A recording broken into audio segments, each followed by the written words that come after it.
Hi, this is Sarit Switzer, and welcome to the It Is Taught podcast, a podcast devoted to the teachings of Rabbi Shneur Zalman of Liadi as recorded in his most famous work, the Tanya. My hope for this show is to make these teachings accessible and relatable to the average person, regardless of prior Jewish education or affiliation.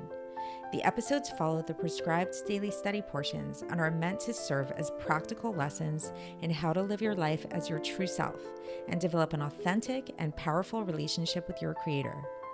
I have personally experienced the effects the study of this work has had on me, and I'm excited to share what I can of this knowledge with you.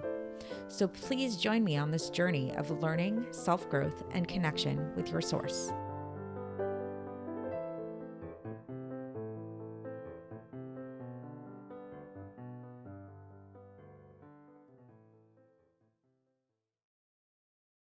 Hi, and welcome to the It Is Taught podcast. This is episode 43 for the 2nd of Shevat in a leap year.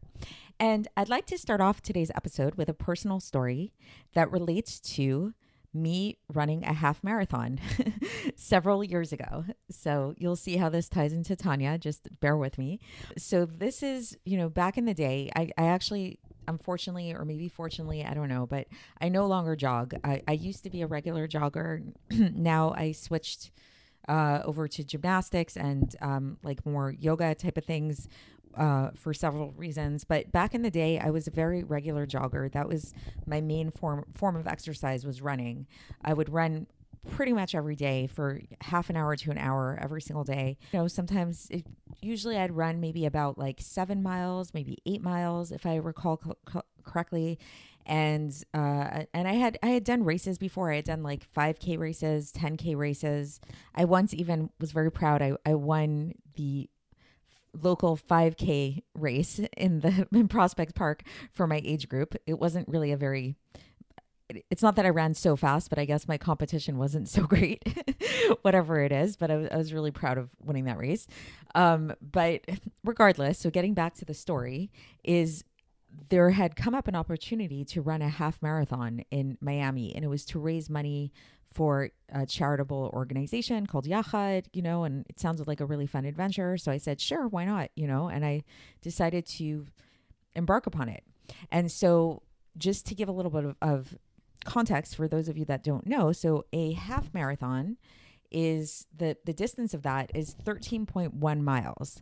So as mentioned, my usual jogging routine was really more like maybe 7, maybe 8, maybe on, a really good day, it'd be like 9 miles if I wanted to run a little extra. And I never really ran for speed. It was just really more leisure, more for exercise, that type of thing. So that was my jogging routine, and I really was not very competitive about it. And I decided to sign up for this half marathon, which again, I had never done anything like this before. And I didn't really, I was doing it mainly for the adventure, or pretty much only for the adventure, and also, to raise money for charity along the process. So I was not being competitive about it. I didn't even train for it. I said, you know what? I jog every day. That's good enough. I'm just going to keep up with my routine, not going to do anything different. And I did, and I just made sure to just keep jogging every day. When I got to Florida, I didn't do anything special. Maybe I don't even remember warming up or anything like that. It was just like, okay, time to jog. It was a really fun experience, and there were a bunch of people there. And I remember there was like this big high of being amongst all these people, and we're all there for the same thing. And I really didn't put much thought into it. So I get there, to the start of the race. And there was a moment where I kind of had this realization, like, wait a second, what did I get myself into? Will I really be able to do this? And I figured worst case scenario, I could always walk. It might take a while, but I'm like, whatever, we'll see what happens. So I start jogging, and in the beginning, I'm having a great time, and it's really great. It's like mile 1 goes by. I'm like, this is a breeze. And they give you these little markers as you go by, like where you're up to, like first mile, second mile, whatever it is. First mile goes by, second mile goes by, third mile goes by. I'm like, this is so much fun. This is great. I'm jogging, but I'm with all these people. I'm in a new environment. It's really fun. I'm having a great time. Maybe I was thinking, I think I ate a little bit too late the night before, so I might have felt the food moving around in my stomach, but otherwise I was doing okay. 4th mile goes by, 5th mile goes by. I'm still going strong. 6 mile goes by, 7 mile goes by, 8 miles goes by, I start to feel myself getting a little bit like, okay, this is getting a little challenging, but it didn't feel unfamiliar, and it felt like really like, okay, I'm starting to feel the sweat. I'm starting to feel myself work, but it's definitely not unfamiliar. I've run 8 miles many times and, not a big deal. I get to the 9th mile and I was like, okay, wow. Okay. I've been here and this is, but it's starting to feel like work. It's starting to feel really, really, really, really tough, And then I remember when I got to the 10th mile, it was completely different. It was like, this is not familiar. This is not anything I have ever experienced before. We are in new territory. And those last 3 miles, I made it. I did make it to the end, but they were really tough. And it was not fun. And it was grueling and it was difficult. And it was really, and I really wished I had trained at that point. And I was like, this is definitely not something I've ever done before. And this is a lot harder than anything any jogging I've ever done. And so now think about that for a moment. So isn't that interesting? I had jogged 9 miles with, I don't want to say no difficulty, but I was able to do it, keeping my standard pace and speed. And I was all right. I was doing fine. 9 miles. Then there's 3 miles at the end, 3 miles that were almost impossible for me to do. I found myself struggling. I'm sure I walked some of it. So how does that make sense logically? It's like 9 miles are fine, but 3 miles are not okay. So this is the topic of the Tanya of today, believe it or not, is this idea that the definition of work isn't something that you can really give an objective quantity for that applies to everybody, but rather it's something that's very, very individualistic, and it has to do with your own personal comfort zone, whatever that may be. And that's going to vary from person to person. So somebody who runs full marathons on a regular basis, and there are people that do this, may be listening to this story and being like, oh, wow, 10 miles, that's nothing. That's a breeze. Because a full marathon is 26 miles. And maybe for the full marathoner, they don't hit that point of breaking their comfort until they hit mile 20. Who knows? Everybody's very different. For somebody who's never jogged in their whole life, maybe running 3 steps is already above their comfort zone. This is something that's going to really vary from person to person. So for me, that whole first 9 miles, we wouldn't really constitute it as work. If it was somebody, if I was trying to work to achieve a certain goal and go over and above myself, those 9 miles are not really work. That's like I'm just maintaining my status quo. The work began for me after those 9 miles. So even though it was only 3 miles after that, those 3 miles were so much more valuable in a way, quote unquote, as work, so to speak, than those first 9 miles were. So with that, we will begin the text of the Tanya, and we're in the middle of chapter 15, and we'll see how this relates to our service of God, of our work and toil when it comes to serving God. So if you remember, this is, maybe you've already put this in context a little bit. Yesterday, we were talking about this idea of that a Benoni, this definition of a Benoni, somebody who never sins, who never does anything that's against the will of God, actually falls into 2 categories. It falls into the category of one who works, the Oved Elokim, and then there's some Benonim that fall into the category of one who does not work. This is somebody who does not serve God. And we explained that what this means is that how could you be a Benoni that doesn't serve God? That's what we really focused on yesterday. This is somebody who never sins, who never goes against the will of God, never does anything wrong, but they're not working. It's not hard for them. They're not a passionate person by nature. They don't have really strong desires or urges or temptations and things like that. So it's okay. So they don't fall into temptation because they don't really have temptation. So it's not that commendable for them. So today we're going to focus on this latter category, which is the Benoni who does work. What does that look like? What would it look like to be a Benoni who works, who toils, who serves God with this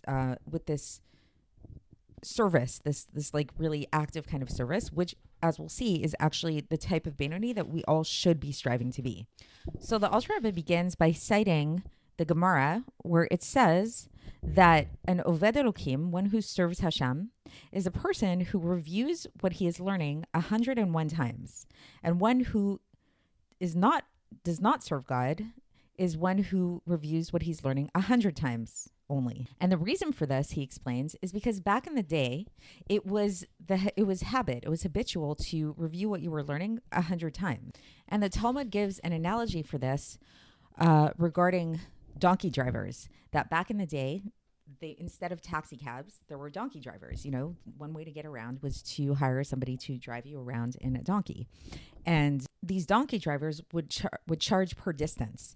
So what they would charge, so this is an analogy that's given in the Gemara, is they would charge 1 zuz, which was an element of money, to travel 10 Persian miles, versus then they would charge 2 zuzim for 11 Persian miles, which seems to be like a weird mathematical calculation, that it's like, 10 miles is 1 zuz, and then that 1 extra mile, you're charging double for that. And it's explained because this extra 11th mile was over and above what they were used to. And so going back to this teaching about reviewing what a person's learning, is that since back in those days, it was they were in the habit of reviewing things 100 times, then this 101th time is equivalent to all of the first 100 ones. And in fact, it's actually even greater than all of these. And it is this 101st review that gives this student the title of being one who serves God. Because in order to change a person's nature, one must arouse within them the love of God that they have through meditating upon the greatness of God within one's mind, and to conquer over their nature that's within the left ventricle of the heart, that's filled with blood that we talked about, the blood of the animal soul that comes from klipa. And this is where this nature comes from.